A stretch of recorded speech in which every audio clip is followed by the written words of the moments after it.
मिर्जापुर न सिर्फ धार्मिक और ऐतिहासिक महत्व रखता है, बल्कि अपनी नेचुरल खूबसूरती के लिए भी जाना जाता है। यहाँ का विंडहम वाटरफॉल इसकी पहचान है। ये झरना पर्यटकों को अपनी ओर खींचता है।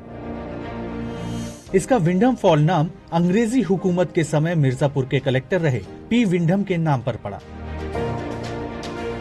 झरने के नीचे प्राकृतिक रॉक पूल बना है, जहाँ लोग स्विमिंग करते हैं और नहाते हैं।